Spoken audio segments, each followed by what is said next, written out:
Howdy folks, welcome back to Black Sheep Meadow. I'm Brent. And I'm Amber. And we got a good one for you today. We have a fabulous one today.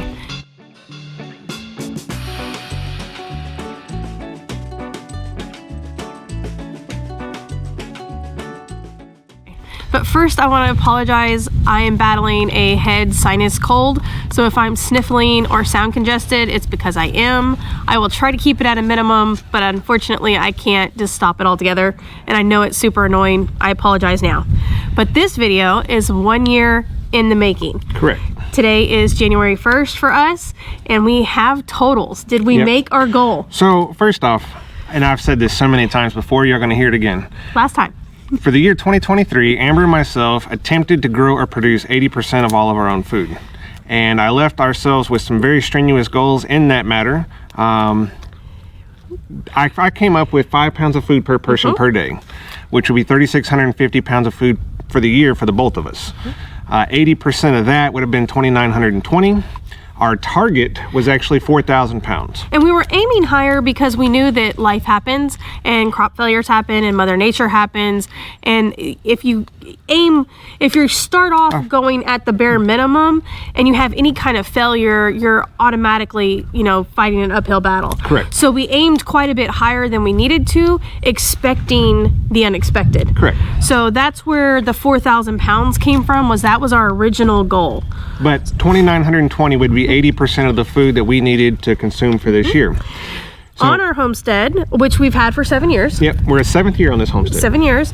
And every year we've had a garden of some sort. Every year we've done something like this. We've always been kind of the self-sufficient or trying to be as self-sufficient as we can in our life every day. Even before we owned the homestead, correct, we've always been that type. So here, this year, we had 23 different types of produce. And in those 23 types, there was 57 varieties. Now, before we get too far, before we release the numbers that we did this year, we're going to put that at the end of the video. Because that's how it goes. You have to watch the video, or you could just skip ahead. Yeah, go ahead and fast forward if you don't want to listen to us ramble on how we got to where we got. But please hang out with us because we're going to talk about that, and it's pretty informative. Yeah. So, obviously, with the whole 2019 era and, grocery shortages, there was probably a kickstart to where we're at for this, right? Probably. It was probably a really good push to see how far we could go with it, yeah. And doing that, we saw a lot. So you start looking, and you start digging, and you saw a lot of people that were bragging about 90% of their food on their homestead by themselves. And some of them out there are legitimate. Some of them are. But a lot of them are just clickbait for YouTube. Yep, and they're full of it. They're just full of it. And it's kind of like that same thing. You're scrolling on social media and it'll tell you how to be self-sufficient on a 1/4 acre of land. I hate to tell you, for a family of 4, it's not going to happen. It's not going to happen in a normal circumstance. And I say normal, but in a real life scenario, unless you're in a bubble. Or the perfect environment with the perfect weather. No freezes, no scorching temps. And no job. Correct. And your 24-hour-a-day, 7-day-a-week job is that garden. Other than that, and that's a 1/4 acre for one person. I mean, maybe, but the problem is with any type of animal, like if you were to start incorporating chickens, the chicken requires so much space, so much food for the chicken to grow. You're taking away from the area that you could actually grow a plant for yourself to consume. And then if you scale that up to say 100 acres, well, yes, now you can, but the amount of work that it requires just drastically increased. Right. And the maintenance and the labor that's there, and the skill set, correct, the effort that's going to be required. I just think it really helps shine a light on how hard it is to actually get your food to the grocery store, not even just to your table, to your grocery store, and how much work is put into it from that side. So it's very interesting to see, and that kind of pushed us in this direction. Here on the homestead, we don't ever claim to be all organic. We think that there is a place for synthetic items. We think that sometimes you cannot get away, if you want a successful crop, there are certain things that you can't get away from treating. Although we tried to use as many organic options, and then minimize the amount of chemicals that were actually on the product that we were going to eat. Correct. So that kind of goes into whether you're for or against GMO food. Correct. So, well, the GMO food is a whole nother line. I'm going to do a video on that here coming up. I've been saying that for a while, and I promise you guys I'm going to get that if y'all want to watch it. There's just a lot of information when it comes to GMO and non-GMO. And if you guys have been watching the news in any form, you know that bugs are coming. Yeah. And if you don't think bugs are coming, you need to do a little bit of research. Yeah. Because they're coming. They're going to come into your diet in some form or fashion. They're going to force it on you. Yeah. And a lot of it has to do with because food is hard to grow. Correct. And so going back to it, and I'm going to save that for another video still, but if you don't want to be eating what the politicians have planned for you, really the answer is to start figuring out how to do it yourself. Or at least supplementing it as Somewhat. much as you can. Yeah. Or and as it doesn't little have as to you be can. 80%. You can do 10% or 5%. whatever you can. You just do something so that you have a little bit. Or even if you can't supplement it yourself, you start finding a local option for it. So you start finding your local rancher that will sell you a steer or half steer, or go into it with another family. That's the way they used to do it. Correct. I was talking with Dale, my stepdad Dale, with his sister, who is awesome, and she watches. Hello. But she was telling me about the meat shares that they would do growing up, where the families would get together and they would all butcher an animal, and that's what those families would go away with, and that was the meat that they had protein wise to eat for the next week. 2 weeks or 2 weeks, yeah. whatever the animal case may be. And they all grouped together and they all helped each other and they all were happy. And it was just, that's the way it was. They didn't depend on the system. They were definitely not dependent on the grocery store. So this year we did have crop failures. We did. We had several failures that I would call. Some were more drastic failures than others. To be expected, though. We had our okra crop. I'm a big fan of okra. Amber's probably not. Yeah. But the deer got our okra this year. It was not in a deer-proofing fenced area. We've got the videos on deer fencing, which are very successful with the deer fence. When we use them. Yeah, but when we use them. We didn't use it for the okra because I thought the okra would be fine, 15, 20 feet away from the house, and the deer demolished it in one night. In one night, it was gone, and it was really too late to start over again with the okra for the season. So that was just kind of chalked up as a failure. Regroup for it next year. Correct. What were we most proud of this year? I was probably the most proud of our meat chickens. That was our first year for meat chickens, and the quality of meat, the taste of the meat, how fresh, there was such a huge satisfaction of the self-sufficiency in the way that went about. Excuse me. For me, I loved the meat chickens. For me, our squash. Once again, this is our 7th year on the homestead, and every year we've attempted squash. We've always had squash, but the squash vine borers have destroyed or decimated our squash plants every single year before like the month of May.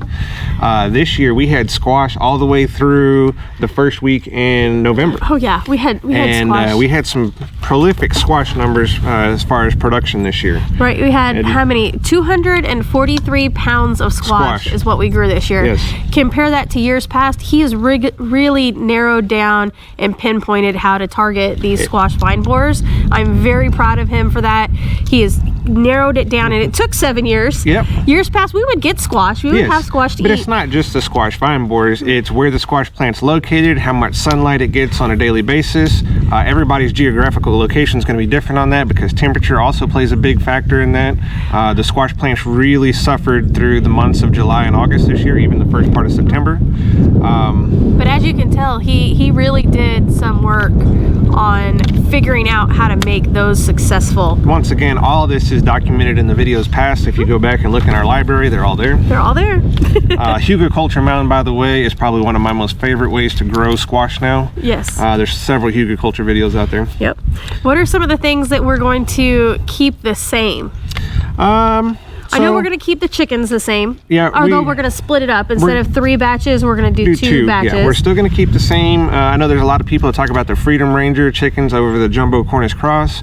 I'm a fan of the Jumbo Cornish Cross. I'm not trying to raise a bird for weeks on end. It's really an efficiency thing where I get it. The Cornish Cross can't reproduce themselves, but you could still take a White Rock chicken and a Cornish chicken, cross their offspring, and end up with a Jumbo Cornish Cross if you can find your own line there. Right. But I'm not trying to feed those animals repetitively.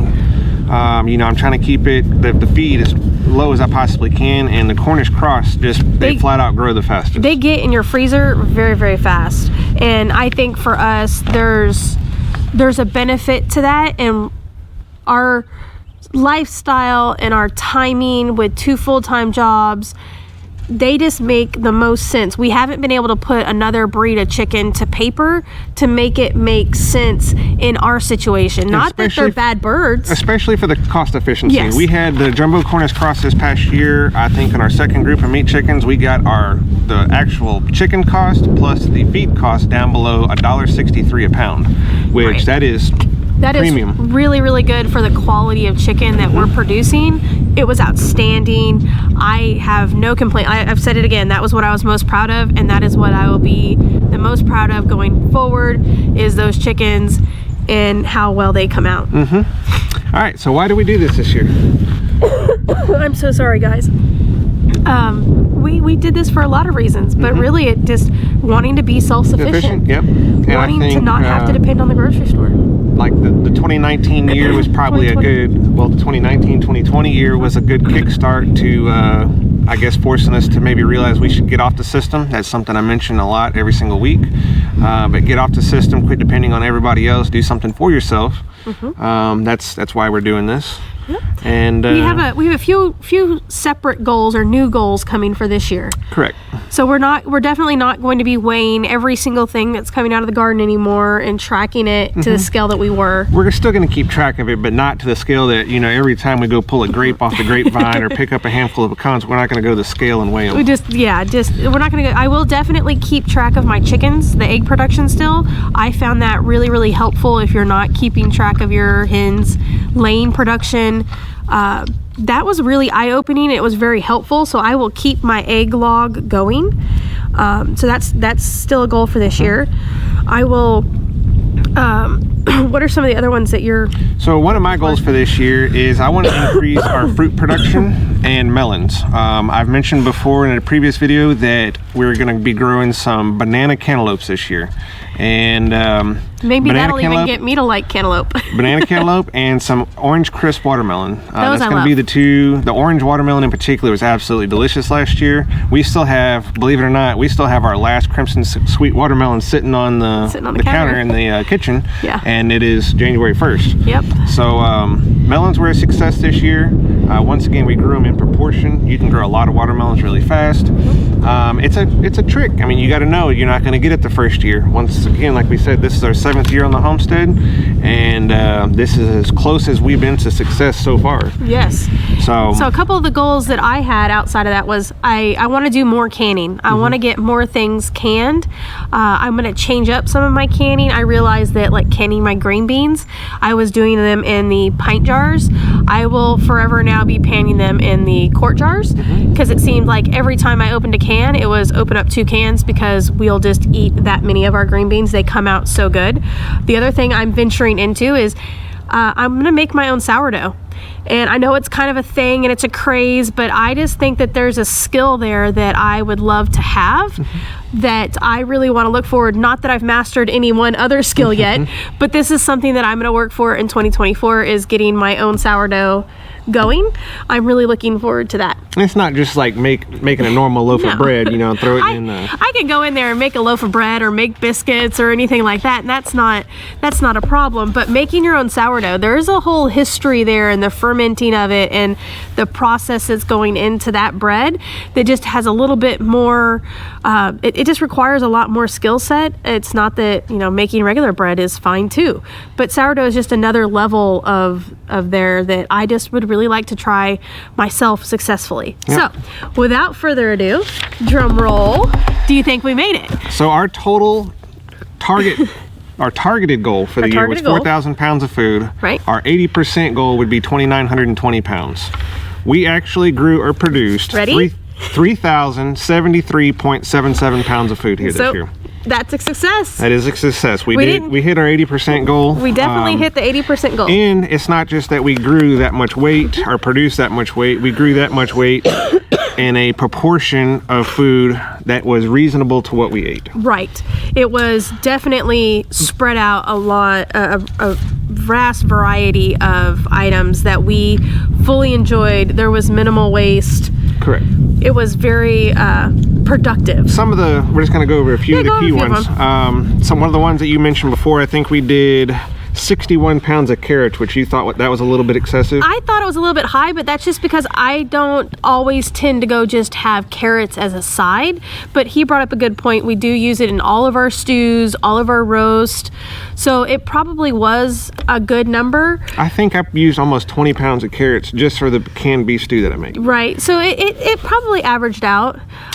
Something else was, and once again, I mentioned this just here recently in this video, or earlier in this video, is we did, on our fruit, we did 9.23 pounds. Now, here on the homestead, we have our own, it's a wild plum. I think it's a Chickasaw plum. Right. We have our own wild grapes, which we had a green grape pie this year, and of course the regular grape after they matured was absolutely excellent. We have a lot of native pecan trees here. We have some peach apple trees that did not make it through the summer heat this year, but we have a tremendous amount of dewberries here.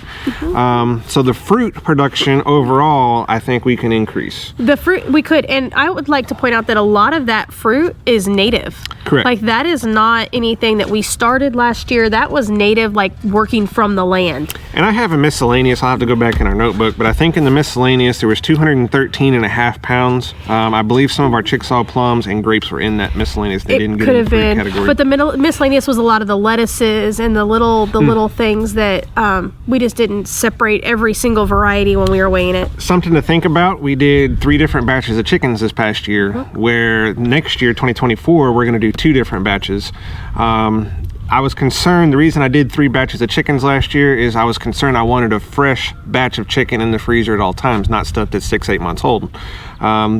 Looking at it now, that's not as big of a problem as I was concerned with, so we're going to stick with this.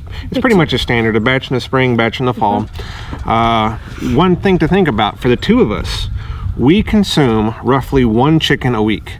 Now, yes, this week we may have chicken breast 2 or 3 nights, you know, so that gets spread around, mix match, tossed around in the refrigerator, you know. Yeah, you make different things, but when you really start to look at your proteins, we just tend to eat chicken. It's about a whole chicken a week. For the 2 of us, yeah. But, so for the 2 of us this next year, we need to produce 52 chickens. Minimum. Yeah, and that, not including what we give to family and friends. Right. But or the big dinners that I make or something like that, where I'll use a whole chicken in one meal because we have friends coming over. So, yeah. So, this was all very eye-opening. It was. But at the end of it, we were successful, guys. Yep. We did it. We hit the 80% goal that we set out. Yep. And we encourage y'all, you know, attempt something like this. It doesn't have to be 80%. You know, you don't have to have a 10-acre homestead and all the different things and constantly be out there working all summer and spring, you know, just to, there's no point in fun in life, you know, because they're just constantly working. Right. But, you know, do something. Do 10%. You know, do something for yourself. Get an understanding what it takes to actually be self-sufficient, self-sustainable, provide for yourself. Right. You know? So we want to wish you guys a happy new year, and hopefully you guys have set some good goals and that you guys have a great and prosperous year ahead of you. Yep. And hopefully guys, you'll stick around with us as we continue to bring you along with the different things that happen here on the homestead. We got some good videos coming up. I got a new build on a chicken tractor with some new ideas that I'm not even putting into this new chicken tractor yet. And then I'll get my GMO versus natural organic versus bugs video out there. At some point. I'm not exactly fond of chocolate covered crickets. Some people are. Guys, in the meantime, become self-sufficient, self-sustainable, get off the system. We'll see y'all next week. We'll see you next week.